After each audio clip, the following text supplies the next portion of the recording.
Hello and welcome to my YouTube channel. This is Day 0, Episode 1 of a plant growing series on honey mango, also known by many other names, including the Ataulfo mango. So it's a cultivar from Mexico. Search for my name, Melvin Way, on YouTube at any time to find my channel or my other plant videos as well. So this is made in Mexico, not a surprise there. Most of the regular Tommy Atkins mangoes that we eat in places like California come from Mexico. And there's a little bit of sap at the end here, pretty typical for mangoes. The shape is not very typical compared to the regular varieties of mangoes that I've eaten over the course of my life, such as from Southeast Asia or from Mexico or other countries in Central America. So the taste is actually, in my opinion, not as good as a very fine specimen of Tommy Atkins or maybe a Southeast Asian mango. It's good enough, but it's a little different from regular mangoes. So after you've eaten all the fruit, gently saw along the sides to open the seed coat, and if you do some gentle sawing, eventually you'll get a split on the side of the seed coat like that. And in my experience, if there's any damage that you see when you pry it open like this, which is actually the easy part, it's because you sawed too hard, too fast, and cut too deep. And sometimes it's not entirely your fault as well. It's due to the positioning of the seed within.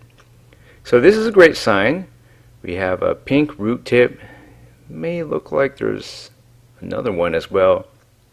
So this is only one specimen, and I've only had this mango cultivar once. And it seems like this brown paper is a little bit more stuck to the seed, so I'm not going to risk causing damage. And it has all these partitions that are odd. It's not full like the normal mango seeds. They're like katydid wings. So it resembles more of an insect than what we normally see within mango seed coats. But I'm liking the looks of this. It has pink root tips. Normally if you have a pale root tip with a pink dot at the end, that's already very good. So I'm thinking this thing is a sure winner, and I'm going to try to grow it. So I've tried many different methodologies in the past, and perhaps I got lucky last July and August of 2017. So what you want to do is you want to get a big plastic bottle like this and pinch, and then use some heavy-duty scissors, industrial scissors, to cut like that, to cut off the top. And I rinsed it out beforehand. I threw it in my recycling trash bin and fished it out. So it has tap water in there, which is fine as long as it's not coated on the inside with sugary tea or soda or anything like that, and won't cause rot or mold. Then you're good. So you're going to take plastic wrap and form little wads like that and use them to line the inside of this inverted bottle cap, and then use heavy-duty scissors to trim around the edges to the point where you won't cut yourself or cut the plastic wrap that's going to be going on top later on. So you're going to do that, set it on top, and then add as much plastic as you see fit to fill it up and create a somewhat flat surface that's elevated over the hard plastic. Leave a generous hole in the middle so that when you put the seed in like this, I don't know what that flap is, maybe that was an accidental cut from the knife earlier, but it should be okay as long as you don't cut off the root tip or cut too deep into anywhere else in the seed. And now I'm using some packaging tape, and I'm aligning this as best as I can so that the cut edge is parallel with the ground and the bottom of the bottle. And now I'm just going to spray some water in. It doesn't have to be distilled water, but that's what I like to use for control conditions. Tap water should be fine. Tap water has chlorine or chloramine in it. Maybe that could even help prevent mold and bacterial growth. But I think this is a very sterile setup. It's not completely lab cell culture sterile, but I don't think that's important. This is a plant that should develop, and the seed should have its own immune system. So I put a lot of thought as to where and how I want to incubate this setup for germination. And it's day 2. It's 79 Fahrenheit inside this cabinet, or 26 Celsius. I only open this door when I want to take it out for filming, and you can see some runoff water on the bottom. It has virtually unlimited capacity at this point. And it looks like there's a little bit of development in that root apical meristem, and the katydid wings, so to speak, are maybe a little more spread apart than they were on day 0. So I think that's a noticeable change within 48 hours, and I'm not sure that you'll get a better look like this, but I'm going to spray in some more distilled water. I'm not sure that you need to spray after 2 days. I don't think so. I think because this receives no light, it should be fine.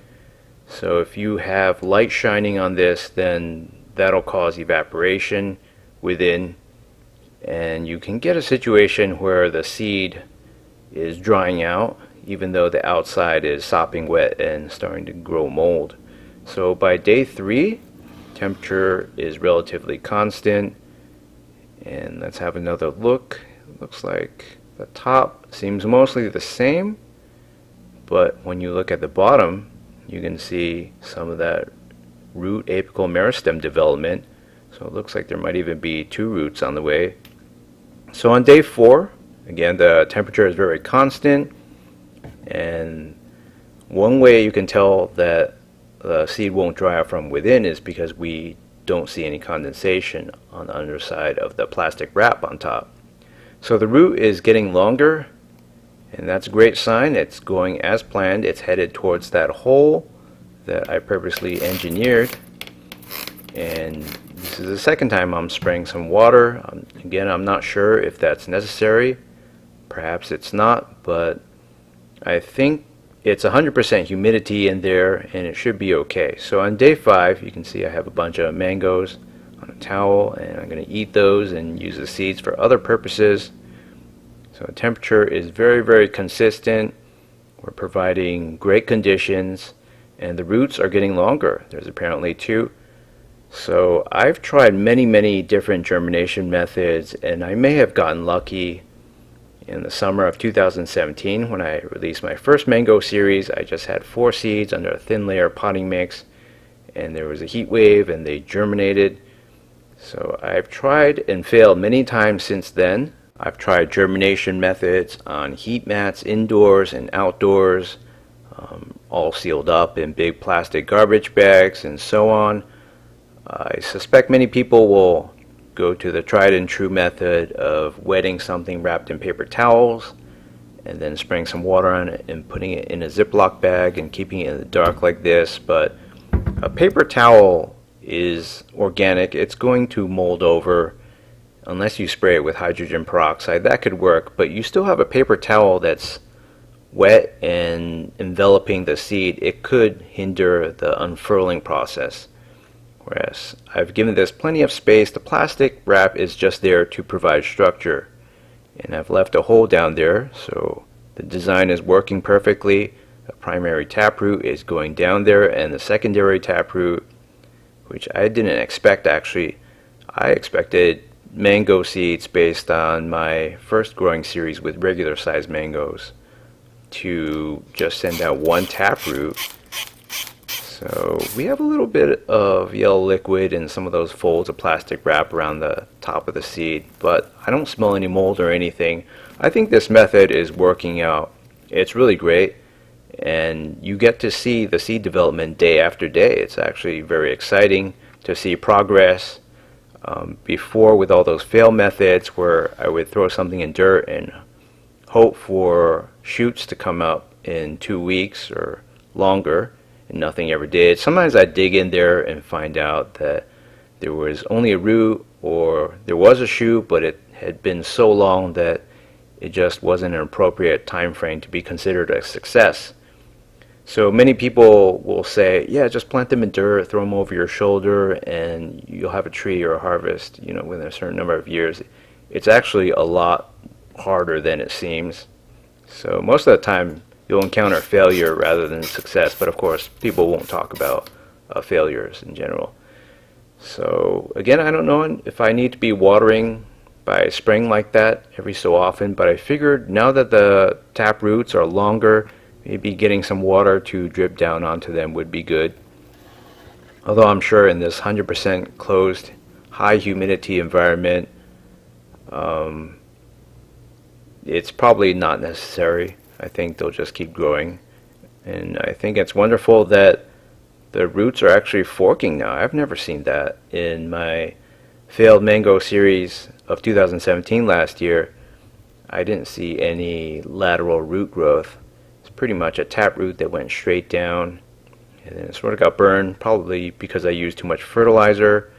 So this is essentially my second mango series. The first one was a real hit, and I feel kind of bad that it didn't succeed, but I'm new to all of this, and why not start over again with a honey mango? I do have other projects on the way, as you could see in that cupboard. So this root is beautiful. The coloration is beautiful. It doesn't look burned in any way, and it has all these lateral beautiful spikes coming out. So mango roots are very delicate at first in the seedling stages. I wonder if it's going to be a real bear to try to extract that and not break anything off later. So it's day 10, and I'm prepping some organic fertilizer for the potting mix I'm using for the transplant later on. So the reason I'm making my own organic fertilizer here with frozen regular mango seeds from consumed mangoes from days past is because with organic fertilizers like this, you can't burn your roots, at least not easily. I don't know if it's possible. It's certainly possible if you added way too much.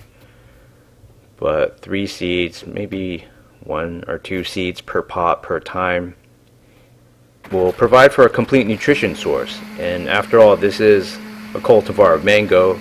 It should be able to use blended seeds from its compatriots to basically thrive off of. It'll have like every single macro and micronutrient in there that it needs to function and grow. So this is the pot I used to grow bok choy. Plant growing series on my YouTube channel that ended very recently. It's now summer of 2018. So I'm shredding all of the non-seed organic material. You can see all these little pea pods to the left on the ground. I was kind of surprised that bok choy makes peas, but some brassica species do.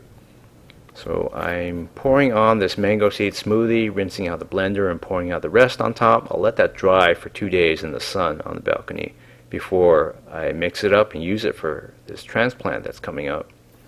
So the temperature has been very, very consistent. Granted, I have the air conditioning running. It is summer. It gets very hot. It's in San Diego County, California. So as you can see, the root just keeps getting longer and longer. And I'd be very interested to see what happens if it gets all the way down there. Would it just start snaking into coils and start drinking all that water that's down there? And I see all these beautiful forks. The roots are getting more and more developed, and we see the shoot developing and popping off the first time. It looks like it's really coiled, and I'm worried that those baby leaves might break off on its way up. But hopefully there's a further expansion and widening of all these katydid wings or whatever they are.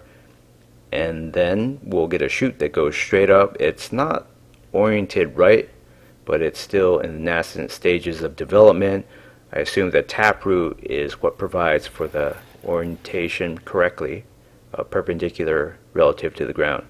So it's day 11. It appears that my fears were misplaced. The shoot continues to have no problems unfurling. Under dirt or ground or pebbles, it would have a lot more problems, and perhaps those leaves could break off, but not here. We have the perfect setup. These tap roots are getting longer. The coloration is just beautiful, pinks and purples and whites.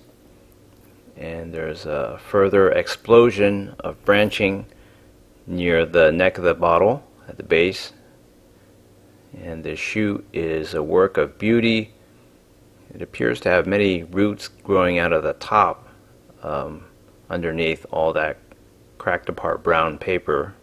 At least that's what I'm calling it. And I would like to think that this is all connected to the two long tap roots that developed over the beginning part of this series, but I do know that mango seeds can be polyembryonic and have multiple shoots come out of one seed. I don't think that's the case here. I think this is monoembryonic. So it's day 12 and I've decided to finally take this out, take my chances, and do a transplant into that potting mix that I prepared on day 10. And I've hyped this up so far, but the biggest challenge yet is to extract all of this without breaking everything. Mango seeds are very, very fragile, and the bigger they are, the more fragile they are, paradoxically, compared to weedy little seeds. For things such as wild mustard or bok choy, those are very hardy in comparison and not break prone, but you also wouldn't be transplanting those things as well. So we have a great setup, but can we extract all of this without causing any breakage? So that remains to be seen, and this was definitely a very tense moment, but as you can imagine, if I published this, I probably succeeded. So here we are. It stayed intact pretty amazingly despite all these roots and lateral spikes being enveloped in layers of wet plastic. So there's a little bit of golden colored fluid there. There are no odors of rot or mold growth. So you're mostly worried about fungi at this point. And as you can see, there is a little root tip, one of those lateral secondary roots that just broke off there. All things considered, I'd say this is a spectacularly successful growth and extraction from that plastic bottle and all the wrap. And it's just a beautiful sight to behold. I don't know why the primary taproot curled like that from the very top. And it's an amazing lush pink. And the secondary taproot is a sight to behold as well. So it appears that it's a little bit more brown as the roots go deeper, and the top stuff is pink. And that's quite a surprise as well. Some people who watched my 2017 initial mango series said the brown skin of the roots basically indicated that everything had been burned by fertilizer, but we've grown this in nothing but water, distilled water at that, and yet the roots are turning brown on the outside, so that's not burn at all. So I'm manually mixing what I made 2 days ago on day 10. It's dried out a bit due to being in the sun for maybe 4.5 hours a day in the mornings. My balcony is east facing. In the background you can hear birds chirping at 8x speed because I have this on fast forward. So I'm ripping up the remains of these bok choy plants, and I'm mixing this thing really well, as deep as I can. Of course, maybe I'm not mixing it well with the stuff at the very bottom, but as long as most of this stuff is mixed up well, we should be good to go. So I'm positioning this by orienting the taproot to be perpendicular with the bottom of the pot, and I'm holding it in place while I scoop down this very granular, fluffy, loose potting mix. It's moist because I added water with that mango seed smoothie from 2 days ago, and because I watered for the last plant growing series as well. So it's not particularly hot and dry, although we did get past the heat wave a few weeks ago. So as long as there are no weather extremes, I see fit to not water for this very day at least. So I'm just tying up loose ends. I'm mostly putting on loose fluffy granules of dirt. I'm sure adding that mango seed smoothie within definitely help make everything more granular and fluffy. So the shoot is sticking out like that, and nothing is packed in tight. I didn't press anything down, and I'm making sure that this is moist enough. I feel that it is. It feels wet and moist down there. Fingers immediately feel hot and wet, but nothing is sopping wet. So I want the roots to get acclimated over the next few days and expand quickly in all different directions. And I want to encourage root growth by not having this thing be too wet. So that's it for the first episode. Thanks for watching. I've decided to make this a stopping point. I'll save all of the growth post-transplant for episode 2 of this series.